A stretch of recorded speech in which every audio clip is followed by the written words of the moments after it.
الناس بشيرا ونذيرا ولكن أكثر الناس لا يعلمون. وقال رسول الله صلى الله عليه وسلم كل أمتي يدخلون الجنة إلا من أعطى. قيل ومن يأبى يا رسول الله؟ من أطاعني دخل الجنة ومن عصاني فقد أبى. Sadaqallahu adzim. Jamaah sidang sholat Jumat yang Allah yang mulia, marilah kita meningkatkan ketakwaan kita kepada Allah. Takwa yang berarti al-khawfu minal jalil, rasa takut kita terhadap ancaman Allah. Wal amal bitanjil, beramal sebagaimana yang Allah contohkan dalam Al-Quran dan Sunnah-Nya. Bersyukur ala jazil, bersyukur terhadap nikmat Allah. Wadidho bilqalil, ridho terhadap yang sedikit. Dan pada akhirnya takwa itu adalah wal istidad yaumil qiyamah, mempersiapkan diri kita untuk menuju kehidupan yang abadi, yaitu di akhirat kelak. Dengan bekal takwa inilah kita akan menjadi hamba Allah yang mulia di sisi Allah. Sebagaimana Allah telah berfirman di dalam ayatnya, A'udzubillahi minasyaitonirrajim, Bismillahirrahmanirrahim. Inna akramakum indallahi atqakum, sungguh yang mulia di sisi Allah di antara kita ada hamba yang bertakwa kepadanya. Jemaah yang dimuliakan oleh Allah Subhanahu wa taala, di bulan Maulid ini kita mengingatkan akan sosok yang menjadikan panutan sepanjang masa dan zaman, yaitu Nabiullah Muhammad sallallahu alaihi wasallam, yang mana keagungan beliau itu bukan saja dikagumi oleh penduduk, oleh umat, oleh alam jagat raya ini. Bahkan Allah Subhanahu wa taala sendiri telah berfirman dan berjanji dengan menyebut nama Muhammad agar supaya umat Muhammad itu tidak sesat dalam kehidupannya. Sebutkan di dalam ayat Al-Quran, Ma'amukan naulah bisyakrotin yakmahu, dengan menyebut nama Muhammad semuanya mereka itu terumbang ambing di dalam kesesatan. Keagungan Nabi Muhammad sallallahu alaihi wasallam bisa kita lihat bagaimana ketika Allah memanggil para nabi dan rasul dengan menyebut namanya. Tapi ketika memanggil Rasulullah dengan sebutan gelarnya, dalam ayat Al-Quran dijelaskan, ya Adam uskun anta wa zawjukal jannah, wahai Adam, masuklah dalam surga Allah bersama dengan istri. Ya innahu laisa min ahlika, wahai sesungguhnya mereka itu bukanlah dari golongan. Ketika menyebut nama Adam, namamu, lain halnya dengan sebutan ketika memanggil kepada Muhammad, maka di sana dipanggil dengan sebutan gelar, ya ayyuhar rasul, balligh ma unzila ilaika min rabbik, wahai rasul, sampaikanlah apa-apa yang Allah telah turunkan kepadamu.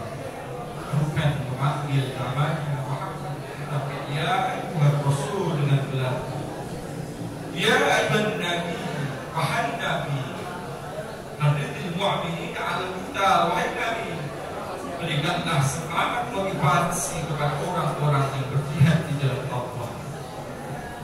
Ini menunjukkan bagaimana keagungan Nabi kita Muhammad sallallahu alaihi wasallam dibanding dengan rasul dan nabi yang lain. Ketika menyebut memanggil nama Muhammad, dipanggilnya dengan gelar, yaitu ya ayyuhan rasul, ya ayyuhan nabi. Keagungan Nabi kita Muhammad sallallahu alaihi wasallam yang dijelaskan di dalam Al-Quran, Nabi diutus oleh Allah bukan saja untuk satu umat, tetapi Nabi diutus oleh Allah untuk seluruh umat alam jagat raya ini. Allah telah berfirman dalam ayatnya, A'udzubillahi minasyaitonir rajim. Bismillahirrahmanirrahim. Wa ma arsalnaka illa kafatan linnas basyiran wa nadhira walakinna aktsarun nas la ya'lamun. Dan tidaklah Allah mengutus kepada Nabi Muhammad SAW itu kecuali kepada seluruh umat manusia. Untuk apa? Untuk memberikan peringatan, untuk memberikan kabar gembira. Akan tetapi kebanyakan kita tidak mengetahuinya. Jadi Rasul diutus oleh Allah itu, Nabi kita Muhammad SAW diutus oleh Allah untuk seluruh alam jagat raya, bukan satu umat tapi seluruh umat manusia. Wa ma arsalnaka illa rahmatan lil alamin.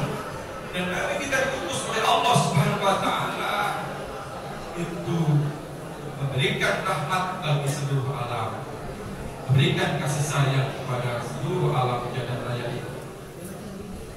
Jadi umat yang penuh dengan kasih sayang itu adalah umat yang mempunyai sikap toleran, mempunyai sikap yang moderat, mempunyai sikap yang peduli kepada sesama.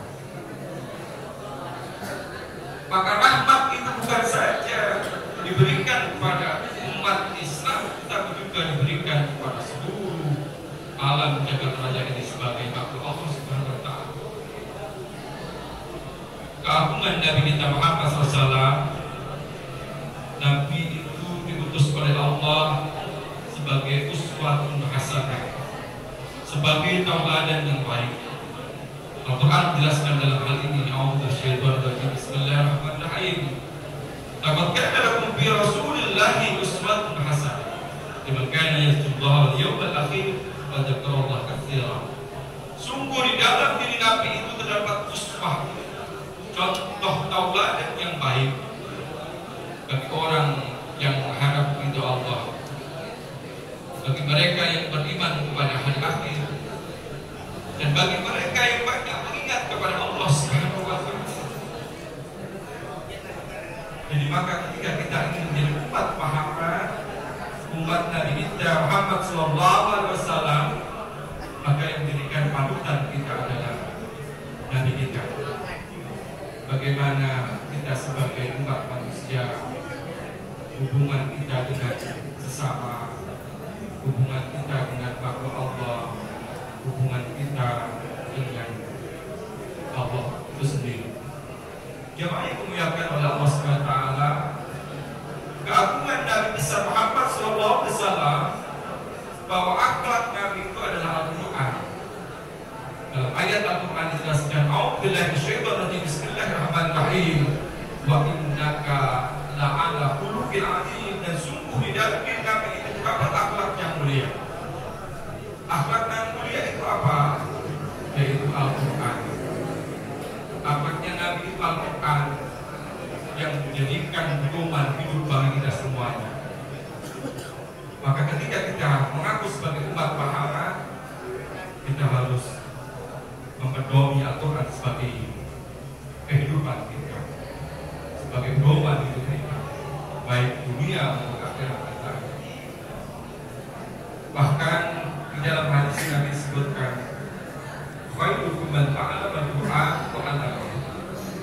Sebaik-baik di antara kita umat Muhammad itu adalah mereka yang mau belajar Al-Quran dan mereka yang mau mengajarkannya. Bahkan Al-Quran itu akan menjadikan penolong kita di yaumil qiyamah. Iqra'ul Qur'an fa innahu ya'ti yaumal qiyamati syafi'an li ashabihi. Bacalah Al-Quran, karena Al-Quran itu nanti akan menjadikan penolong kita di yaumil qiyamah. Maka jemaah yang dimuliakan oleh Allah SWT, bagi kita yang belum mampu untuk membacanya, belajarlah. Tapi yang mampu, rajinlah untuk membacanya. Karena nanti Al-Quran akan menjadikan penolong kita di yaumil qiyamah. Walaupun bacaan kita dengan terbata-bata, walaupun bacaan kita belum lancar, walaupun mungkin kita belum bisa, tapi ketika kita mau dan kemauan itu ada di dalam diri kita, Rasul telah menjelaskan kita termasuk itulah punya harapan kita. Jamaah yang dimuliakan oleh Allah Subhanahu wa taala, yang pada akhirnya Nabi kita Muhammad SAW bersabda kepada kita, "Kullu ummati yadkhuluna jannah illa man aba." Ila wa man ya'ba ya Rasulullah, man ata'ani dakhala jannah wa man asani faqad haba. Setiap umatku nanti akan pasti masuk surga kecuali yang tidak mau. Siapa ya Rasul yang tidak mau? Man ata'ani dakhala jannah wa man asani faqad haba. Mereka yang mentaatiku, mereka itulah yang mau, dan mereka yang mengingkariku, mereka itulah yang tidak mau. Jadi ketika kita menyatakan diri kita sebagai umat Muhammad, maka kita harus mengikuti terhadap akhlak Nabi kita Muhammad SAW. Ketika kita sudah berada di dalam masjid, niatkan untuk iktikaf karena Allah. Lepaskan urusan-urusan duniawi, lepaskan hal-hal yang mengakibatkan rusaknya pahala kita. Itu yang harus kita lakukan. Jamaah yang dimuliakan oleh Allah Subhanahu wa taala, ada karakteristik umat Muhammad itu. Umat Muhammad itu setidaknya punya 5 karakteristik. Yang pertama ada asyidda ma'al kufar, umat yang keras terhadap orang kafir. Keras bukan berarti radikal. Ketika akidah kita, ketika agama kita dihina, dicaci maki, maka ada kewajiban kita untuk membelanya. Maka dalam prinsipnya, di dalam ajaran agama kita, kita tidak pernah mencari musuh. Tapi ketika ada musuh yang berlaku zalim kepada agama kita, maka kita harus menjadi orang yang pertama untuk melawannya, karena perbedaan terhadap agama kita. Itu umat Muhammad. Jadi umat Muhammad ketika dipanggil oleh Allah Subhanahu wa taala untuk beribadah kepadanya, maka dia akan punya sikap yang segera mendatangi panggilan itu dengan duduk dengan benar dan menanggalkan terhadap sesuatu yang tidak bermanfaat. Kenapa? Karena dia adalah mengetahui ingin dirinya sebagai umat Muhammad, ingin dirinya disebut sebagai umat Rasulullah SAW.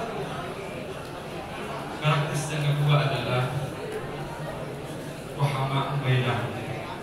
Umat Muhammad adalah umat yang menebarkan kasih sayang terhadap sesama. Bukan saja kepada umat Islam, tetapi juga kepada umat-umat yang lain. Sikap yang saling ta'awun, tolong menolong, sikap yang saling memaafkan, dan lain sebagainya. Itulah sifat yang diajarkan dalam agama kita. Kemudian karakteristik umat Muhammad itu rupa sujud. Mereka yang rukuk dan sujud kepada Allah. Ibadah yang terdapat rukuk dan sujudnya adalah ibadah sholat. Maka ketika seseorang mengaku dirinya mengaku sebagai umat Muhammad, maka dia harus mendirikan sholat, menegakkan sholat itu. Terlebih ketika kita menjalankan sholat Jumat. Sholat Jumat itu menjadi kewajiban kita sebagai jamaah laki-laki. Rangkaian sholat Jumat itu bisa diterima oleh Allah Subhanahu wa taala apabila kita mendengarkan khutbah dengan benar, melakukan sholat dengan benar. Ini tidak. Ketika khatib menyampaikan khutbahnya, kalau kita ingin menjadi umat Muhammad, maka kita harus diam. Berdiam diri, bukan berbicara, bukan ngobrol, bukan main HP dan sebagainya. Apalagi gangguin temannya. Sungguh akan menjadikan sia-sia ibadah kita apabila kita terus-menerus melakukan hal itu, terus-menerus tanpa dia sadari seolah-olah itu sebuah kebenaran. Na'udzubillah min dzalik. Mau jadi apa nantinya apabila kita tidak pernah ada yang mengingatkan. Maka jamaah yang dimuliakan oleh Allah Subhanahu wa taala, semoga kita menjadi umat Muhammad yang selalu didahulukan oleh Nabi kita Muhammad SAW, mempunyai mempunyai ciri-ciri yang benar, dan Allah selalu berikan kehidupan kepada kita semuanya untuk bisa bersama Nabi nanti di surganya. Amin ya rabbal alamin. A'udzubillahi minasyaitonir rajim. Bismillahirrahmanirrahim. Laqad kana lakum fi Rasulillahi uswatun hasanah liman kana yarjullaha wal yawmal akhir wa dzakarallaha katsiran. Barakallahu li wa lakum fil Qur'anil 'azim. Wa nafa'ani wa iyyakum bil ayati wa dzikril hakim. Wa rabbik fir warham wa anta khairul